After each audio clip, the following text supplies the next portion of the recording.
KBS 1라디오 신성원의 오늘 세계는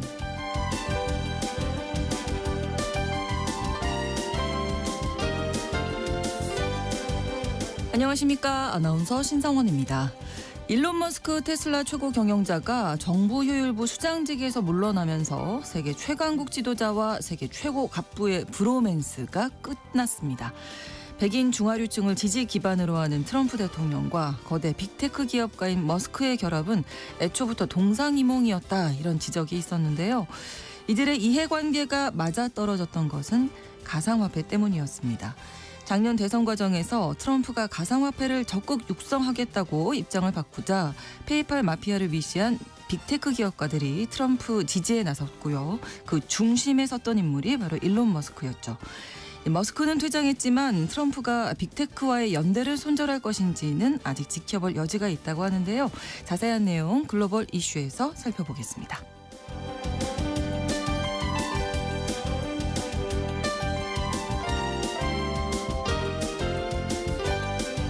오늘 주목할 국제사회 뉴스는 헤드라인 뉴스와 키워드로 정리해드립니다. 통신원 취재수첩 아르헨티나 소식 준비했습니다. 얼마 전 아르헨티나에서 러시아인 사이비 종교 교주가 체포되는 사건이 있었습니다. 이 교주는 여성 신도들을 원정 출산시키고 자신이 아르헨티나 국적 취득을 하는데 이용하려고 했던 것으로 보이는데요. 관련된 내용 통신원 연결해서 알아봅니다. 6월 3일 화요일 KBS 1라디오 신성원의 오늘 세계는 시작합니다.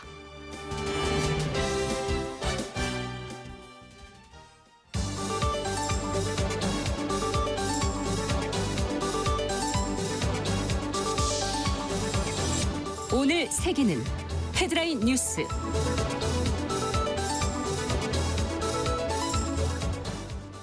트럼프 행정부가 무역 협상 상대국들에게 오는 4일까지 최상의 제한을 내놓으라는 최후 통첩을 보낼 예정이라고 로이터 통신이 보도했습니다. 미 무역대표부 서한 초안에 따르면 트럼프 행정부는 협상국들에게 미국산 제품 관세 쿼터, 비관세 장벽 계산안을 분야별로 제시하라고 요구했으며 디지털 교육과 경제 안보 관련 구체적인 약속도 담으라는 주문도 있었던 것으로 알려졌습니다. 서한 대상국이 명확하지 않습니다만 현재 협상 중인 유럽연합, 일본, 베트남, 인도 등이 유력한데요. 다음 달 초 상호관세 유예 시한을 앞두고 미국이 협상 속도를 내려는 의도로 보입니다.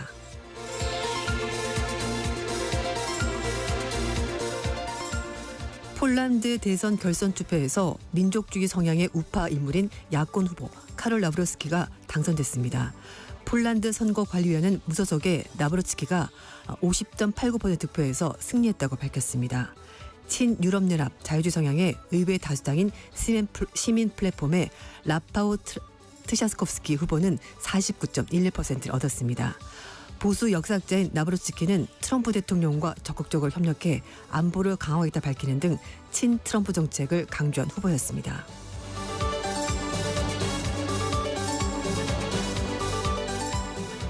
러시아와 우크라이나가 종전을 위한 2차 협상에서 포로 교환에 합의했습니다.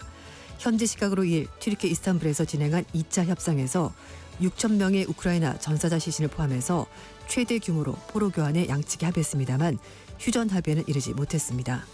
한편 러시아는 협상 전까지 비공개를 했었던 평화각서 초안을 우크라이나에 제시했으며 우크라이나는 이번 달 20일에서 30일 사이에 3차 협상을 진행하자고 러시아 측에 제안했습니다.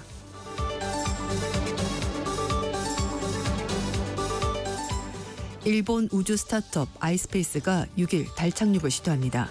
지난 1월 발사돼 현재 달 궤도를 비행 중인 착륙선은 6일 오전 4시 24분쯤 얼음의 바다 인근에 착륙할 예정인데요. 프로젝트에는 일본 항공, 시티즌, 스즈키 등 일본 주요 기업들이 협력하고 있습니다. 이번 시도가 성공할 경우 아시아 민간기업 최초의 달 착륙 사례로 민간 우주 수송시장에서 일본 우주 산업의 존재감이 커질 전망입니다.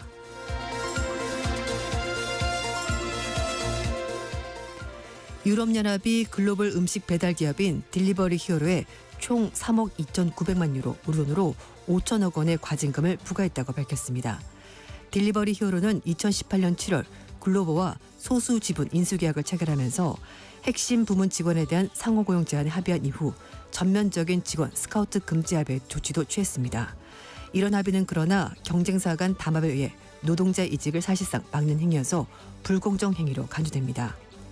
독일 베를린에 본사를 두고 있는 딜리버리 히어로는 지난 2020년 우리나라 업체인 배달의 민족을 소유한 우한 형제들을 인수했습니다.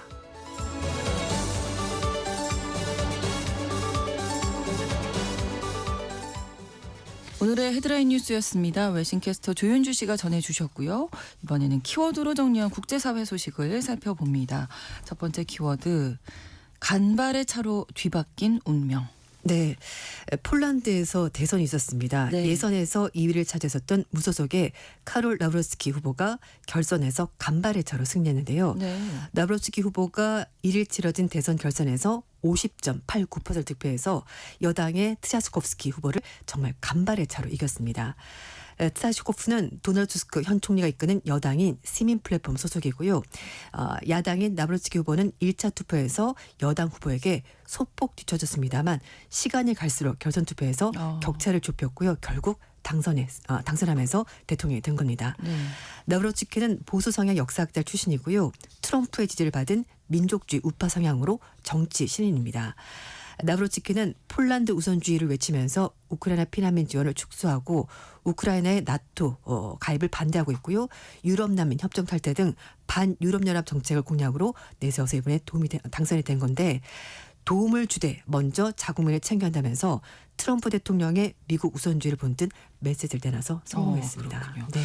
일단 친 트럼프 인사가 이렇게 대통령으로 당선이 되면 물론 폴란드 국내 정치권도 그렇지만 네. 유럽연합 내에서도 좀 영향을 미칠 수 있겠습니다. 네, 맞습니다. 우크라이나와 직접 국경을 마주하고 있는 폴란드에서 반유럽연합 인사가 대통령이 되면서 우크라이나 전쟁을 둘러싸고 유럽의 결속을 흔들 수 있다는 관측이 나오고 있습니다. 네. 왜냐하면은 지금 대통령은 이제 반유럽 사람이고 또 총리는 친유럽이기 때문에 네. 폴란드 정치권 내에서도 반유럽, 친유럽 이렇게 나뉘게 되는 건데요. 폴란드는 총리가 내가 이끄는 체제이긴 합니다만 대통령이 법률안 거부권과 외교 국방 분야에서 실질적 영향을 가지고 있습니다. 나브로츠키를 지지한 안제이 두다 현 대통령도 보수 야당인 법과 정의당 출신이고요. 이번 당선으로 총리와 대통령 소속 정당이 다른 정부 체제가 유지가 됐고, 그동안에 두다 현 대통령도 투스크 총리와 친유럽연합 개혁 조치를 두고 서로 갈등을 빚었기 때문에 네. 이런 기조가 그대로 유지될 것으로 보입니다. 영국의 일간지 가디언지는 도널드 투스크 내각이 법치주의, 낙태, 성소수자 권리에 대해서 여러 가지 공약을 냈는데 이걸 결국은 이행하지 못한 상태에서 교착 상태에 빠지게 될 것이고, 그와는 성향이 전혀 다른 나브로츠키가 당선이 되면서 양측 간의 갈등이 장기화될 것이다 라고 전망을 했습니다. 네.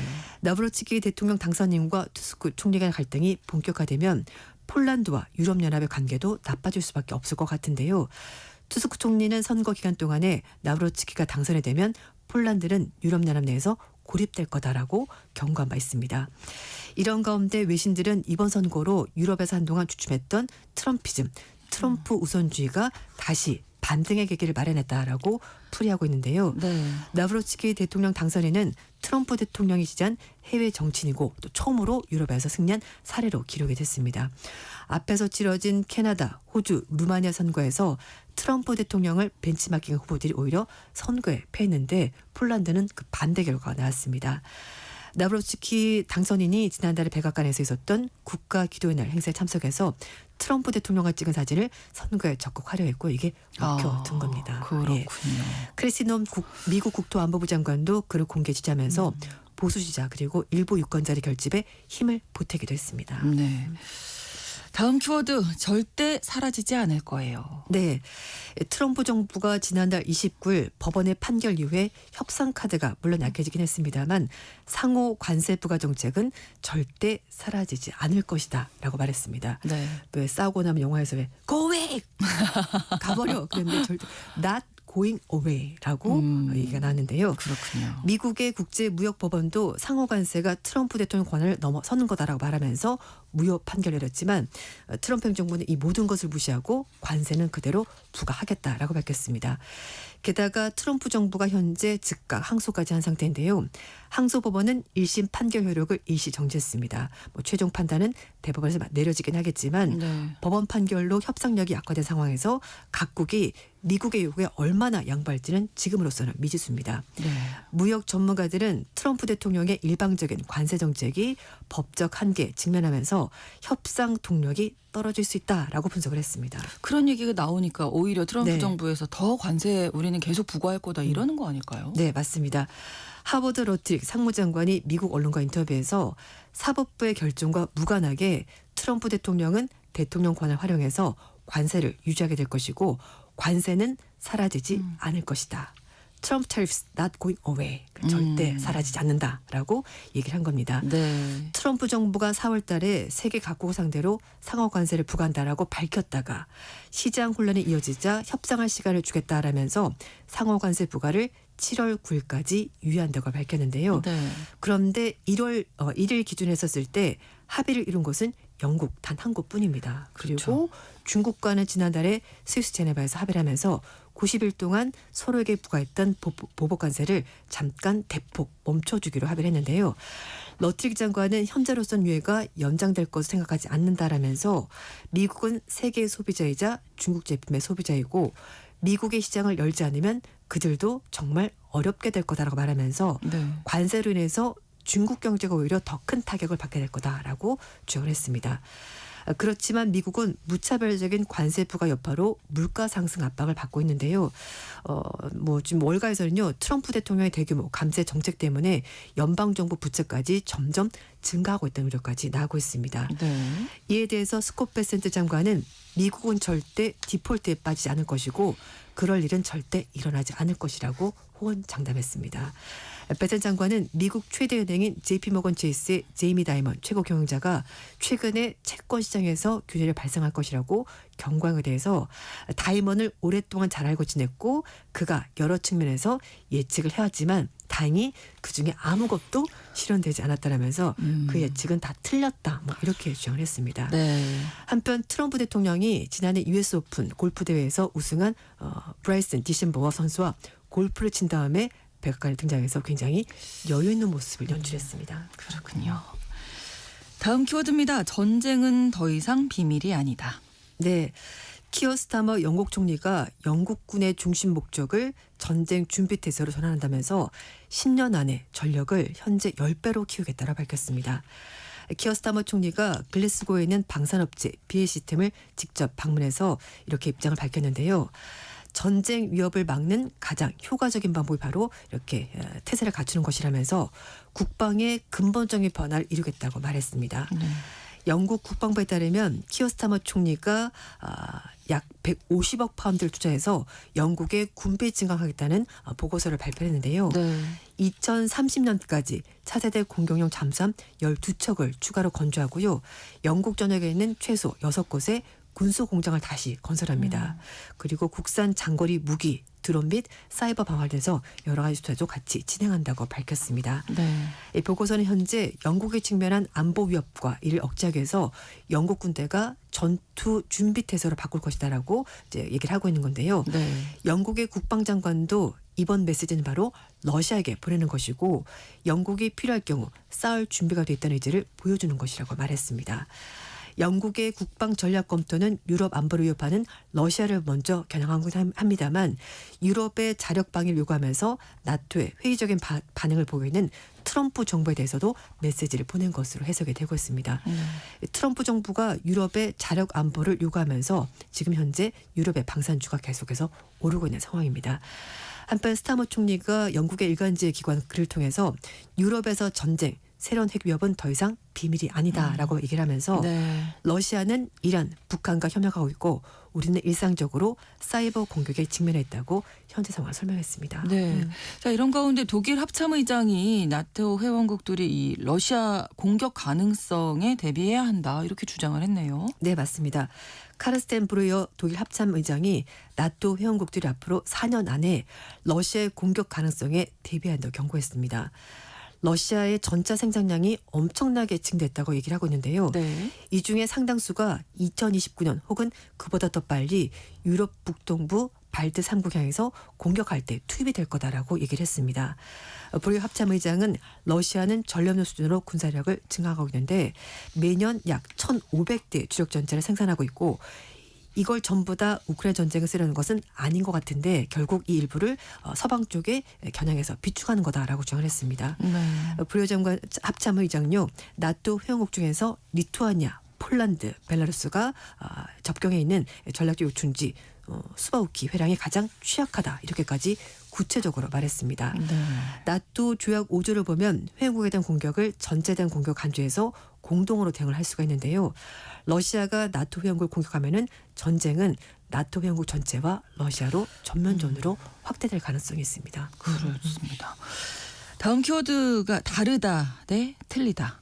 네, 예. 사실 이 얘기는 많이 하죠. 네, 다르다와 틀리다는 다른데 좀 네. 이제 혼동돼서 네. 쓰이는 경우가 많죠. 사실 요즘은 나와 다른 사람을 틀렸다라고 말하는 경우가 좀 많은 것 같습니다. 그건 정말 다른 얘기인데요. 그렇죠. 네, 그래서 중국인 유학생인 장미룡 씨가 미국 하버드 대학교 졸업식에서 졸업 연설을 했습니다. 주제는 우리의 인간성을 보호하자라는 거였는데요. 네. 중국 동부 지역에 자란 장 씨가 영국에서 고등학교 졸업했고요. 그리고 듀크대에서 학사학위 받고 하버드 대학교 케네디 스쿨에서 국제개발학 석사학위를 받고 졸업 연설을 했습니다. 네. 하버드 대학교 400년 역사에서 졸업 연설한 첫 번째 중국 여성이 됐고요. 그리고 중국인으로서 두 번째가 됐습니다. 장 씨는 연설에서 우리가 여전히 공존 미를 믿는다면은 잊지 말아야 할 것이 있다라고 말하면서 우리가 적이라고 부른 사람들도 인간이다, 사람이다라고 말해서 박수갈채를 받았습니다. 그리고 우리는 다르게 생각하고 투표하고 기도하는 사람들이 그들이 바다 건너편에 있든 우리 바로 옆에 있든 단순히 틀렸다고 믿지는 않는다라고 말했습니다. 그러면서 그 사람들이 악하다고 오해를 하는데 꼭 그럴 필요는 없지 않냐라고 말했습니다. 결국 여기서 다르다, 틀리다는 얘기가 되는 건데요.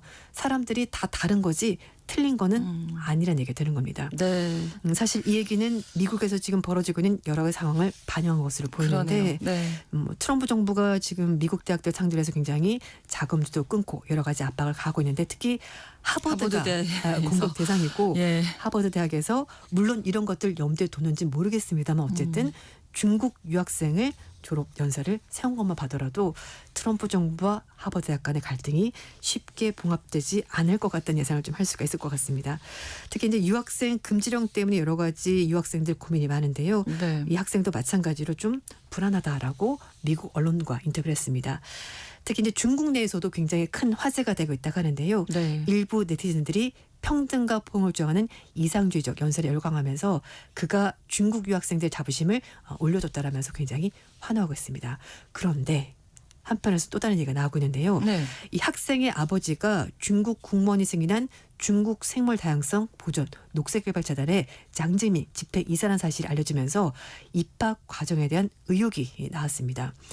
하버드 대학에서 유학할 수 있었던 것도 이 재단의 사무총장이 추천이 있었기 때문이다라는 보도 때문인데요. 그러니까 뭐 뒷문으로 들어왔다, 뭐는 아빠 찬스다 이런 얘기가 나오고 있는데 장 씨 얘기로는 하버드 대학에 지원할 때 재단 추천서를 물론 받았지만 최종적으로 제출하지 않았고 자신이 일했던 은행의 그 이제 상사로부터 추천을 받아서 그걸 제출한 걸 설명했고요. 네. 그리고 이제 어렸을 때 부모님 이혼해서 아버지와 거의 연락한 적이 없다고 SNS에 글을 올렸다고 합니다. 네. 다르다, 틀리다 많이 생각을 네. 해보게 됩니다. 맞습니다. 네. 다음 키워드 적당하고 무난한 가성비. 네. 코로나19 유행 당시에 여행 못 간 사람들이 명품을 소비해서 명품 판매가 급증한 적이 있었고요. 네. 그리고 나서 이제 듀프 소비라고 해서 듀프는 복제품을 말하는 건데 주로 고가 브랜드의 디자인과 기능을 약간 변형해서 저가 제품 만들어서 이제 그걸 소비하게 되는 걸 말하는 건데 네. 가장 대표적인 제품이 워킹백이었습니다.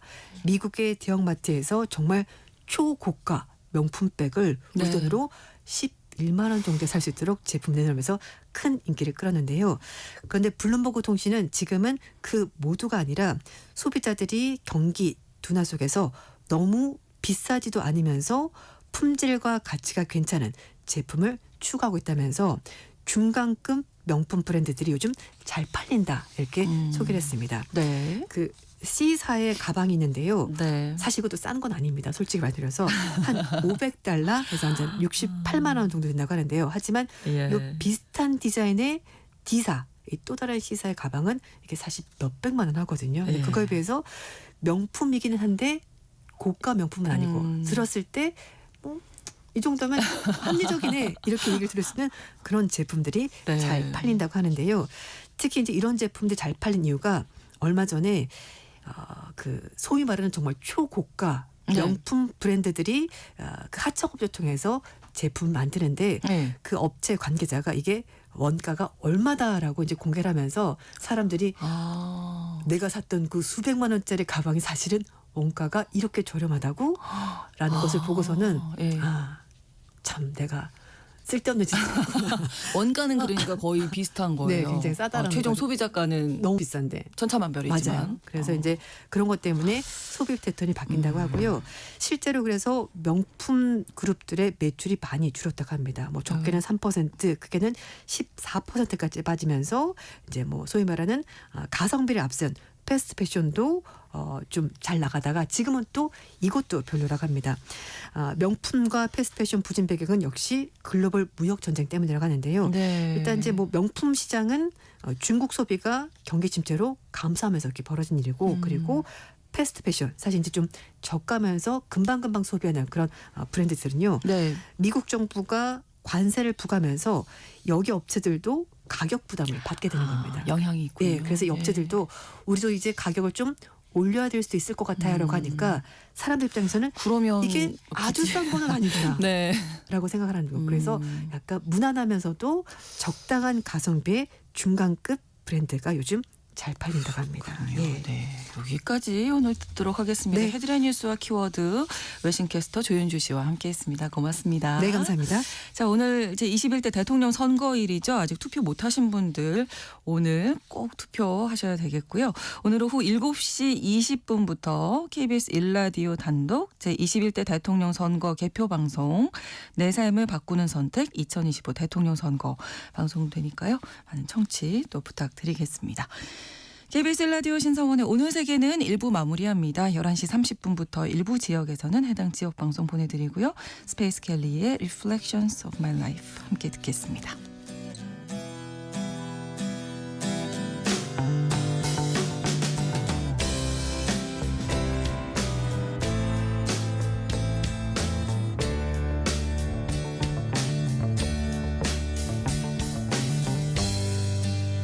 The changing of sunlight to moonlight, reflections of my life.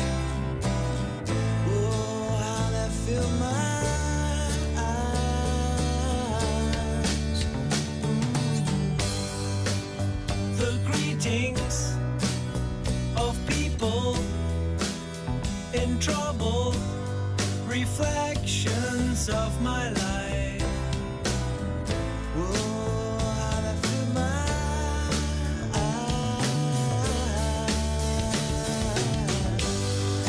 All my sorrow, sad tomorrow, take me back to my old home.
I'm changing, arranging, I'm changing. 지금 시각은 11시 30분입니다. KBS Ladies and gentlemen. 국제사회의 다양한 뉴스를 한눈에 KBS 1라디오 신성원의 오늘 세계는 세계를 바로 보는 최소한의 투자입니다.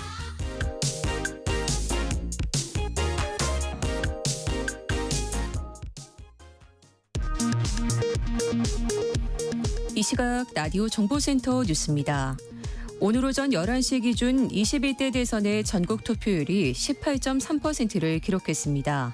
지난 2022년 20대 대선 당시 같은 시간대 투표율인 16%와 비교해 2.3%포인트 높고 2017년 19대 대선 때의 19.4%보다는 1.1%포인트 낮습니다.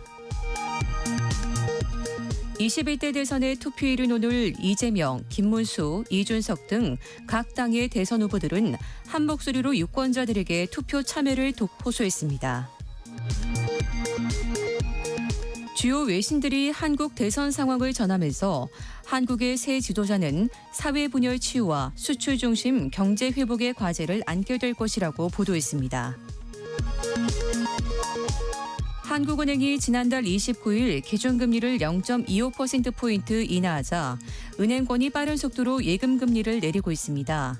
지난 4월 예금은행의 저축성 수신금리는 연 2.71%로 집계됐습니다.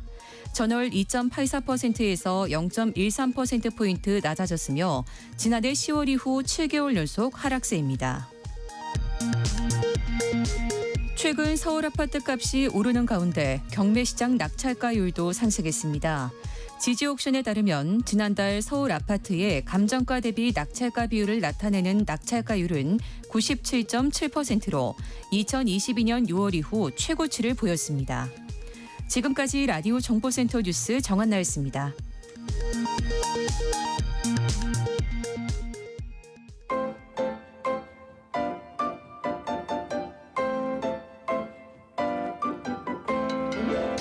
통신원 취재 수첩.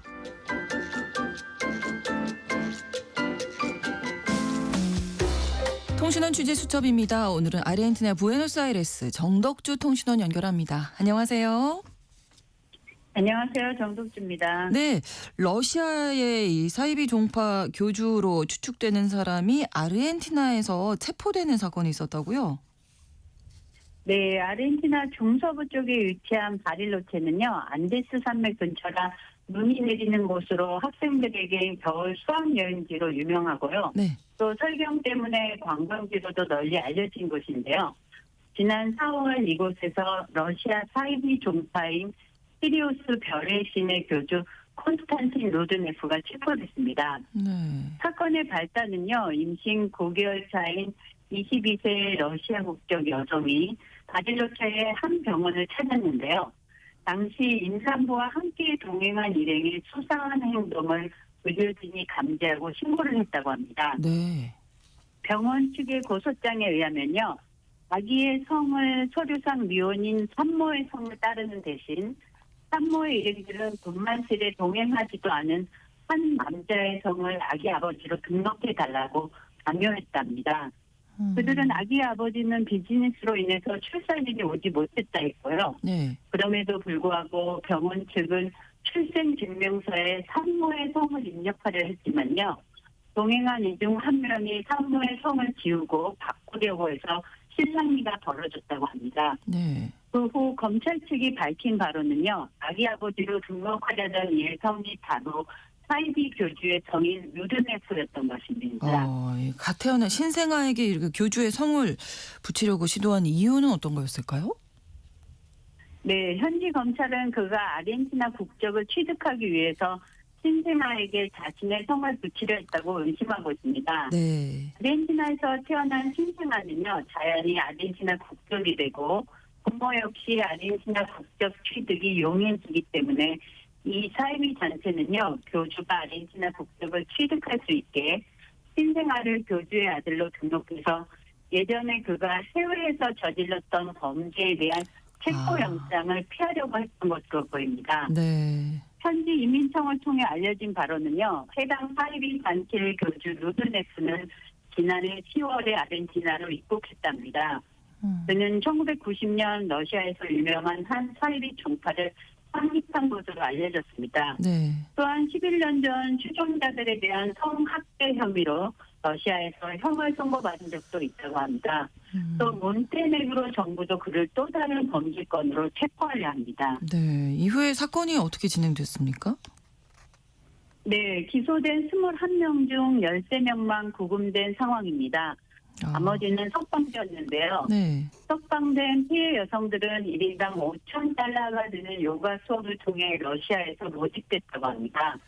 그 후 말도 통하지 않는 아르헨티나 지방 도시에서 이들은 감금 수준 상태로 있었던 겁니다.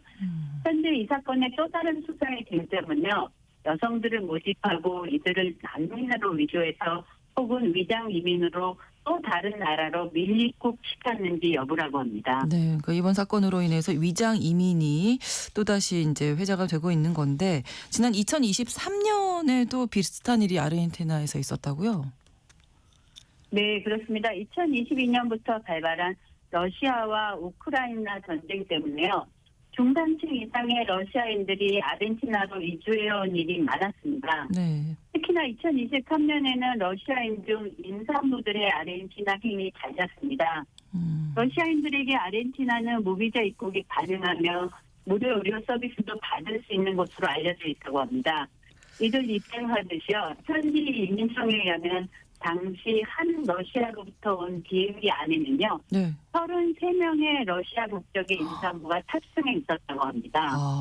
전쟁을 피해온 러시아 산모들이 아르헨티나에서 아기를 출산할 경우에요. 아기는 시민권을 취득할 수 있고요. 또 아기의 시민권으로 인해서 부모도 시민권 취득이 간편할 수 있다고 합니다. 한편 러시아인들의 아르헨티나행 출산 관광에 대해서 인터넷 사이트상의 가격을 알아보자면요. 네. 약 5,000달러에서 15,000달러 사이로 책정되어 있는데요. 네. 한화로는 약 680만 원부터 2천만 원 정도입니다. 아르헨티나에서 아이를 낳고 싶어하는 러시아 엄마들에게요. 맞춤형 출산 패키지, 공항 픽업은 물론 스페인어 수업과 더불어서요. 부에노스아이레스시 최고의 병원 추천 등의 다양한 서비스를 제공하기도 했습니다. 요즘에는 그때만큼 러시아 산모들의 입국이 많지는 않은데요. 네. 한동안 그들의 아르헨티나 러시는 장안의 화제였습니다. 그렇군요. 상황이 이렇다 보니까 아르헨티나에서 지금 이민법 개정을 통해서 이런 원정 출산을 막으려고 하고 있다고요? 네, 아르헨티나 하비에르 밀레이 정부가 외국인 범죄자의 아르헨티나 입국을 막기 위해 이민법을 개정해 외국인의 입국 조건을 강화했습니다. 현재 언론에 따르면 기존 이민법에서 외국인의 입국과 시민권 취득에 대한 조건을 변경했고요. 외국인에 대한 무료 교육과 무상 의료 제공 부분도 개정됐습니다. 네. 정부는 원정 출산도 방지하도록 개정했습니다. 아기가 태어나면 부모도 조건 없이 시민권을 신청할 수 있었던 것을 방지하기 위해 조건을 더 강화했습니다. 네. 또 개정 이민법은요. 국가가 운영하는 의료시설에서는 보건부가 정한 조건에 따라 건강보험을 개시하거나 또 의료비를 납부한 외국인의 경우에만 의료 서비스가 제공된다고 규정했습니다. 이에 따라 현재까지 모든 외국인에게 무상으로 제공되던 국내 무료 서비스 혜택은요. 더 이상 외국인들은 받을 수 없게 됐습니다. 네, 그렇군요. 소식 잘 들었습니다. 오늘 고맙습니다. 감사합니다. 네, 아르헨티나 부에노스아이레스에서 정덕주 통신원이었습니다.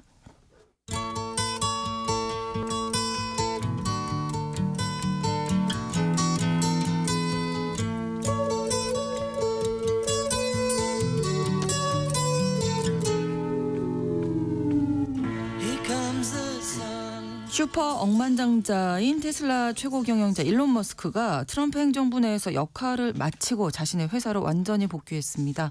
트럼프 당선의 1등 공신이었던 머스크는 정부 효율부 수장을 맡은 이후 또 각종 논란으로 주목을 받았는데요. 그의 행보와 퇴장이 갖는 의미에 대해서 오늘 글로벌 이슈에서 짚어드립니다. 한겨레 신문 정의길 선임 기자 나오셨습니다. 어서 오십시오. 안녕하세요. 네, 자 그의 행보에 대해서 한번 쭉 정리를 부탁드릴까요? 네, 퇴장부터 얘기해야겠죠. 네. 머스크는 지난 28일 소셜미디어 X에서 특별 공무원으로서 나의 예정된 시간이 끝난다 이렇게 발표했습니다. 그리고 낭비적인 지출을 줄일 기회를 준 트럼프 대통령에게 감사한다. 정부 효율부 임무는 시간이 갈수록 더 강화될 것이다 라고 대통령에게 감사하고 자신의 업적을 평가했습니다. 이제 정부 일을 끝마치고 이제 돌아가겠다는 뜻이죠. 네. 근데 머스크가 트럼프 행정부에서 퇴장한 것은 이미 사실 예견된 일이었죠. 그가 정부 효율부 일을 맡아서 트럼프 정부 출범한 지 한 100일 만인 지난 4월 말쯤에 사실상 거의 모든 일을 끝냈습니다. 네. 그리고 또 특별공무원은 1년에 130일 넘게 일을 할 수 없다는 규정도 있습니다. 아, 그렇군요. 네. 네. 그래서 머스크는 지난달 22일 테슬라 실적 발표회에서 정보 효율부 업무가 대부분 끝냈기 때문에 테슬라 경영에 집중하겠다라고 말했습니다. 그런데 뭐 일주일에 한 하루 이틀 정도는 대통령을 만나 정보 업무에 쓸 수도 있다 이런 말을 했는데요. 네. 근데 이번에 머스크와 백악관 모두 공무원 임기가 완전히 종료됐다 이렇게 확인해서 이제 머스크가 더 이상 정부에서 할 일은 없다 이러고 못을 박았죠. 네. 뭐 이런 규정 문제 그리고 뭐 외에도 머스크가 정보 효율부 수장을 맡으면서 공무원들을 감축하고 또 극우 세력들을 지지하는 발언을 하고 이래서 시민들의 반발이 컸습니다. 그래서 네. 잘 알다시피 테슬라 불매운동도 일어나고 뭐 방화도 일어나고 그래서 실적이 떨어져 갖고서 폐쇄로 돌아갈 수밖에 없는 사정도 있었죠. 네. 그러니까 보통 퇴장, 뭐 아름다운 퇴장 이런 얘기도 많이 하는데 머스크는 뭐 그렇지는 않을 것 썩 같습니다. 그렇게 뭐 아름답지는 않은 것 같아요. 지금. 네. 어쨌든 간에 하여튼 겉으로는 트럼프의 치하를 받고 트럼프 행정부에서도 뭐 계속 끈을 갖겠다 이런 말을 했어요. 그래서 30일 백악관에서 열린 고별 기자회견에서 네. 트럼프가 머스크에게 황금 열쇠도 선물로 주고 머스크도 트럼프에게 친구 이제 좋은 자로 남겠다 뭐 이렇게 화답을 했습니다. 하지만 두 사람의 브로맨스는 사실상 끝났다는 게 이제 정확한 평가가 보입니다. 이번에 머스크가 정부를 공무원 임기를 끝났다 이렇게 발표하기 바로 전날에 네. 한 말이 있습니다. 그 머스크가 트럼프가 역점적으로 추진했던 하나의 크고 아름다운 법이라고 하는 지출 감세 법안을 상당히 비판을 했습니다. 이 비판하고 난 다음에 이제 정부 그만두겠다 이렇게 공식 발표한 거죠. 그런데 이 법안은 향후 10년 동안 적어도 2조 6천억 달러의 재정 적자 및 국가 부채를 낳을 것으로 평가되는 법입니다. 이 법에 대해서 머스크가 CBS와 회견에서 그 재정 적자를 키우는 대규모 지출 법을 보게 돼서 실망했다. 이 법으로 도치가 했던 일을 망치게 된다. 네. 하나의 법안이 크고 아름다울 수는 있지만 둘 다 될 수는 없다. 이런 말을 했습니다. 법안 이름이 하나의 크고 아름다운 법인데 이거 클 수도 있고 아름다울 수도 있지만 크거나 아름다울 수는 없다 이렇게 얘기한 거죠 지금. 그래서 애초부터 트럼프와 머스크의 결합은 동상이몽이었고 이해가 그렇죠. 다르다는 평가였는데 네. 결국 이런 식으로 끝난 거죠. 이해관계가 달랐다는 건 어떤 면에서? 네, 그렇죠. 건가요? 트럼프의 주요 지지층은 백인 저학력 중하류층입니다. 네. 이 지지층들은 현재 트럼프가 추진하는 관세 등 보호무역을 적극 지지하고 그렇죠. 이민 제한을 찬성합니다. 반면 머스크는 거대 빅테크 기업주입니다. 자유무역을 지지하고 그렇죠. 값싸고 수준 높은 인력을 위해 이민 완화 등을 지지하고 있는 사람입니다. 근본적으로 이해관계가 틀립니다. 네. 그런데도 두 사람이 뭉쳤었습니다. 잠깐이지만 머스크가 네. 트럼프 지지하고 한때는 사이가 정말 좋았거든요. 두 그렇습니다. 사람이. 네. 머스크가 트럼프 지지에 나선 것은 그의 그 마초 극우적인 개인적 성향도 있겠지만은 네. 자신의 사업 이권 때문이라는 더 정확할 것입니다. 네. 머스크는 원래 민주당을 지지했습니다. 그런데 민주당 정부의 규제 강화에 그 최근 강한 불만을 표시해 왔습니다. 트럼프도 애초부터 머스크가 속해 있던 이른바 실리콘밸리 첨단 산업에 대해서 지지를 받지도 못했고 좋아하지도 않았습니다. 네. 실리콘밸리는 전통적으로 민주당 지지였으니까. 그렇죠. 네. 근데 최근 실리콘밸리의 한 사업이 이 암호화폐를 이용한 사업인데 가상화폐. 트럼프는 초에는 이 암호화폐를 싫어했잖아요. 사기라고 하고 아주 굉장히 비난했었는데 지난해 대선에 입장을 완전히 180도로 바꿔버렸습니다. 그래서 적극 규정하겠다. 그러니까는 실리콘밸리에 있던 암호화폐 사업자들도 트럼프랑 손을 잡으면은 뭐 우리 사업에 도움이 사업하는데, 되겠다 이렇게 그렇죠. 생각을 한 거죠. 그래서 예. 적극 트럼프 지지를 선회했습니다. 근데 머스크가 그중 하나이자 아주 선도자이죠. 머스크는 애초에 페이팔이라고 하는 많이 아시는 분들 많을 텐데 네. 일종의 대체만인을 갖고서 송금도 하고 지불도 하는 업체를 해서 돈을 벌기 시작하는 사람입니다. 그렇기 때문에 이 가상화폐, 암호화폐 이런 데 대한 이해도 좀 있고 또 비트코인을 적극적으로 투자하고 지지해 왔습니다. 네. 그래서 머스크가 이 페이팔 동업자들과 함께 트럼프 지지를 선도한 거죠.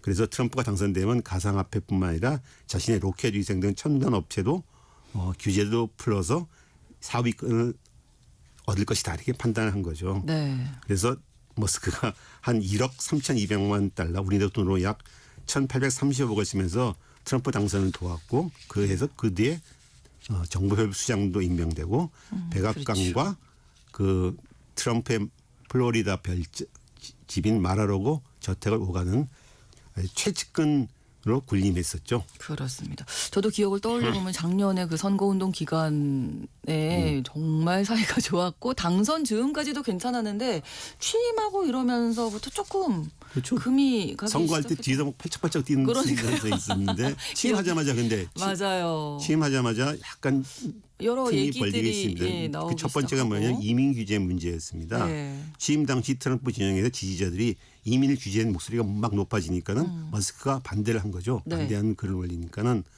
트럼프 일기 집권 때 백악관 전략수석이었던 백인 민족주의자 이념가인 스티브 배넌이 머스크를 남아공에서 온 극우 인종주의자다 이렇게 비난했습니다. 네. 사실 뭐 이 얘기는 크게 틀린 얘기는 아니죠.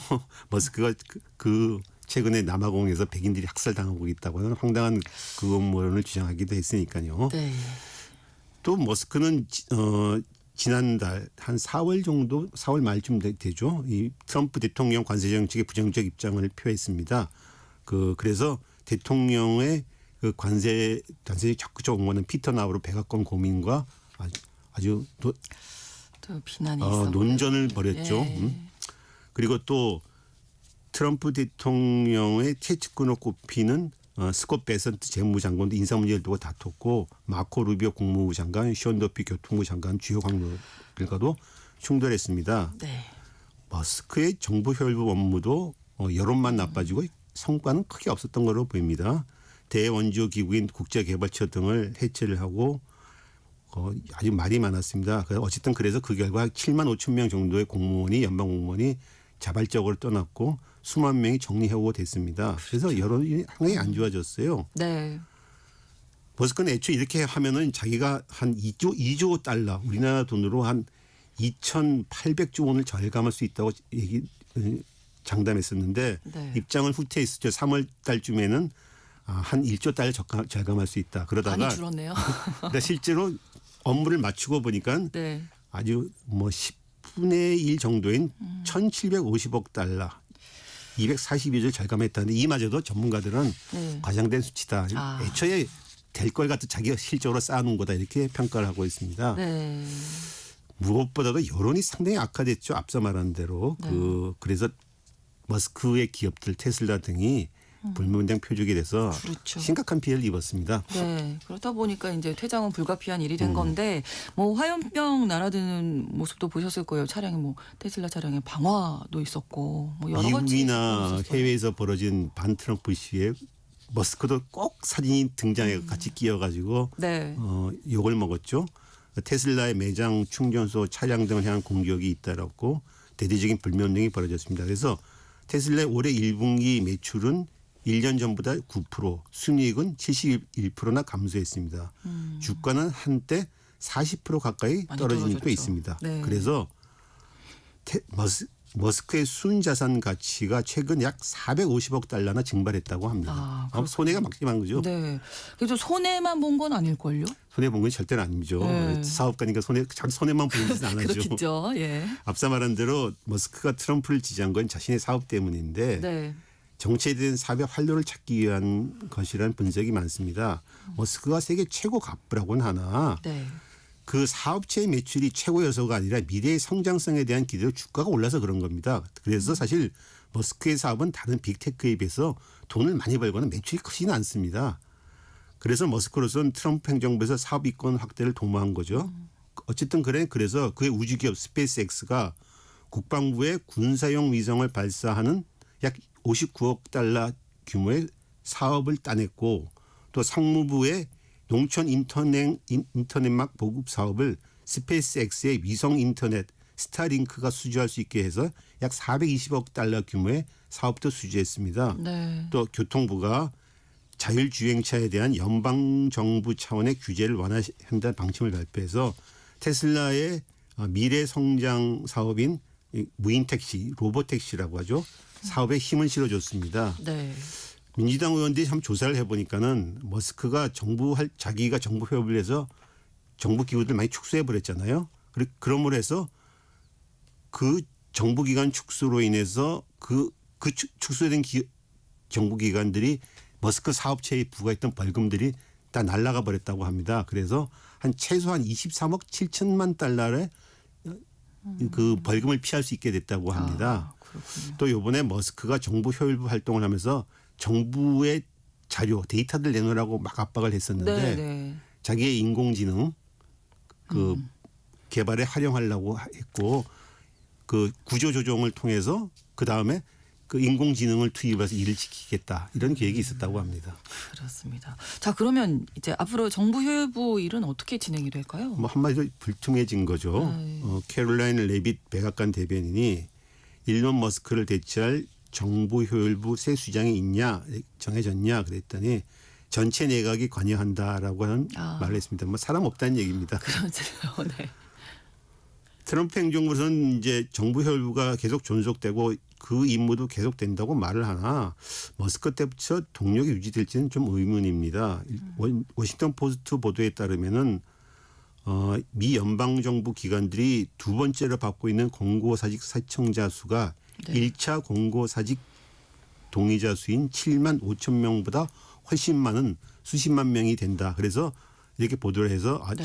정부 효율부 업무가 계속되고 있구나 추측은 할 수는 있지만은 네. 실제로 될지는 잘 모르겠어요. 왜냐하면은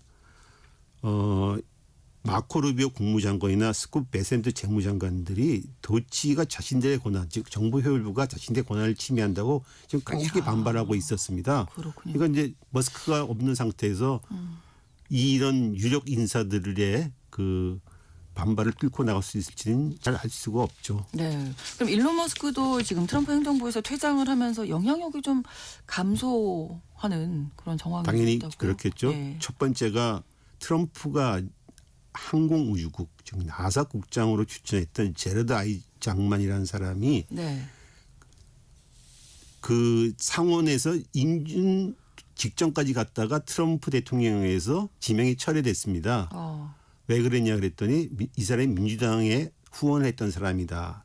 그 이유가 나왔는데 사실 그가 민주당에 후원했다는 얘기는 새삼스러운 얘기도 아닌데 지금 와서 다시 이걸 문제 삼았다는 거는 트럼프 대통령이 머스크가 추천한 사람을 싫어서 지명을 철회했다. 네. 그런 분석이 유력합니다. 그렇군요. 아이 장만은 머스크의 스페이스X에 2,750만 달러를 투자한 사람입니다. 네. 그래서 이 사람이 만약에 항공우주국 국장이 되면은 항공우주국은 스페이스X의 엄청난 고객인데 스페이스X가 큰 이익을 볼 수 있지 않겠냐 이런 우려가 나왔고 실제로 민주당에서는 상원 청문회에서는 머스크가 사실상 나사를 장악하게 되는 게 아니냐 이런 말이 나왔다고 합니다. 그렇군요. 네. 또 뉴욕타임즈는 30일 날 이런 보도도 했습니다. 머스크가 지난 대선 기간에 케타민, 엑스터시 등 마약과 각성제를 수시로 복용하고 선거운동을 한 게 아니냐 이런 보도를 했는데 네. 이 이야기에 이제 머스크가 몇 년 전 케타민을 처방받아 복용했다. 그리고 그 후로는 끊었다. 이게 허위 보도다. 이렇게 강력하게 반발하고 있습니다. 네. 근데 이런 보도가 나오는 것 자체가 이미 머스크에 대한 보호막이 좀 사라지고 힘이 빠지고 있다는 얘기죠. 그렇습니다. 자, 트럼프 행정부에서 이 일론 머스크가 퇴장을 했다는 것 오늘 살펴봤는데 트럼프 대통령이 글을 통해서 추진하려고 했던 의제들이 조금 퇴색하는 걸로 그렇습니다. 봐도 될까요? 그들 통해서 조국 정부 기율 축소하고 재정 유지를 감소시키려고 했는데 네. 뭐 앞서 말한 대로 성과도 신통치 않고 그도 나가게 된 거죠. 그렇죠. 또 하나는 트럼프와 거대 빅테크 즉 연대 즉 마가와 크립토 연대라고 한 말을 하는데 마가라는 네. 건 트럼프 대통령의 미국을 위해 다시 대한, 위대하게 네. 운동을 말하는 거 네. 크립토는 가상화폐 그 사업을 말하는 건데 이 마가와 크립토 연대가 어떻게 될지 좀 불투명해진 것 같습니다. 트럼프가 자신의 지지층 요구에 충실하다면은 마가 크립토 연대는 오래 못 갈 것 같지만은 트럼프가 자기의 출신 성분, 그야말로 상류층 부자 출신 성분으로서의 이해에 충실하다면은 네. 트럼프 행정부 내의 크립토 특권들 즉 암호화폐 거대 빅테크 암호화폐 사업자의 특권이 더 늘어나지 않겠냐 이런 추측도 있습니다. 특히 부통령인 제이드 벤스가 네. 실리콘밸리 크립토 마피아 출신이기 때문에 많은 좀 두고 봐야 될 사안인 것 같습니다. 그렇군요. 그럼 가상화폐 산업 쪽에도 영향을 미치겠네요. 이번 그렇습니다. 이 네. 상황이. 이 상황이 제이드 벤스가 사실상 머스크를 데리고 왔다는 평가가 있습니다. 그렇군요. 네. 알겠습니다. 오늘 글로벌 이슈 일론 머스크가 미국 정부 효율부에서 퇴장하게 됐는데 관련된 내용들 자세히 짚어봤습니다. 한겨레 신문 정의길 선임 기자와 오늘도 함께 이야기 나눴습니다. 고맙습니다. 감사합니다. 제21대 대통령 선거 오늘입니다. 투표가 전국에서 진행되고 있고요. 전국의 현재 투표율 22.7%로 나오고 있습니다. 오늘 오후 6시까지 잊지 말고 꼭 투표하셔야겠고요. 그리고 오늘 저녁 7시 20분부터는 KBS 1라디오 단독 제21대 대통령 선거 개표 방송이 진행됩니다. 내 삶을 바꾸는 선택 2025 대통령 선거 방송되니까요. 많은 청취 함께 부탁드리겠습니다.